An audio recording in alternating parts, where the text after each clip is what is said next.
In section 9.5, we'll talk about the quadratic formula.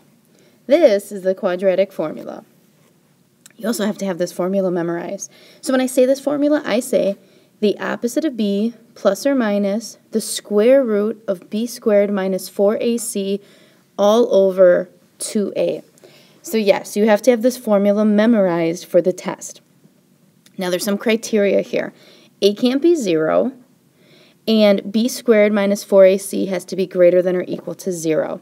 So as you look at this formula, I want you to think about why can't a be 0 and why is b squared minus 4ac? Why does that have to be greater than or equal to 0? Here's a big important note. You have to make sure the quadratic equation is set equal to 0 before using the quadratic formula. So you need to make sure your quadratic equation is in standard form and looks like this. 0 equals ax squared plus bx plus c. Occasionally, you'll see instead of a 0 here, you'll see a y. That's okay too. But make sure you have your equation in standard form in descending order. Ax squared plus bx plus c.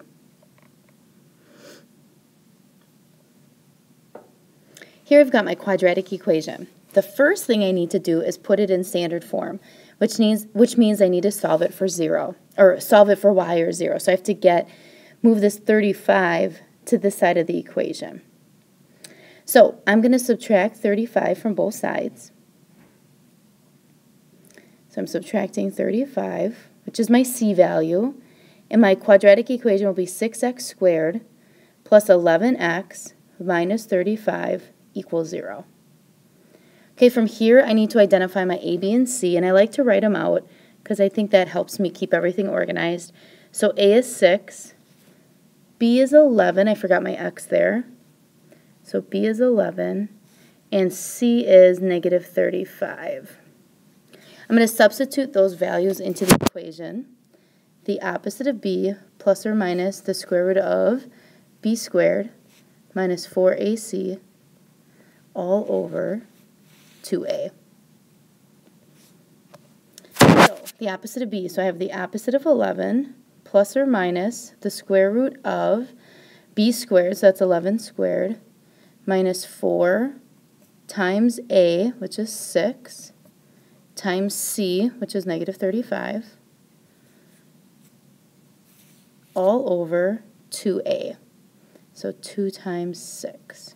Okay, so using my order of operations here, I have to do the opposite of 11 plus or minus the square root of, okay, so I'm going to simplify this, 121 minus negative 840. So because I'm doing a minus and negative, I'm going to add the opposite all over 12.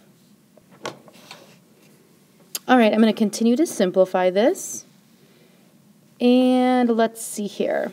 I'm going to get the opposite of 11 plus or minus the square root of 961 all over 12.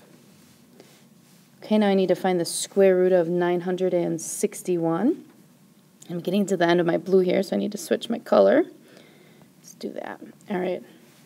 So the square root of 961 is 31. So the opposite of 11 plus or minus 31 divided by 12. Okay, so now I'm going to break this into two problems like we did in section 9.1. So I'm going to do negative 11 plus 31 divided by 12. I'm going to do negative 11 minus 31 divided by 12. Okay, so then over here I'm going to have 20 divided by 12, and over here I'm going to have negative 42 divided by 12. Okay, I'm going to simplify both fractions. When I simplify 20 over 12, I'm going to get 1 2/3. When I simplify negative 42 over 12, I'm going to get negative 3.5. All right, so these are my two answers. I can write them like this with a comma in between them.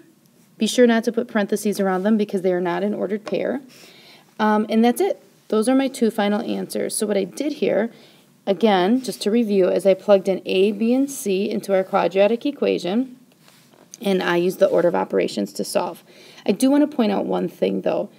When we took the square root of 961, that turned out to be a perfect square. Most of the time, this will not be a perfect square. So very often, you'll get decimal answers for your answers for quadratic equations.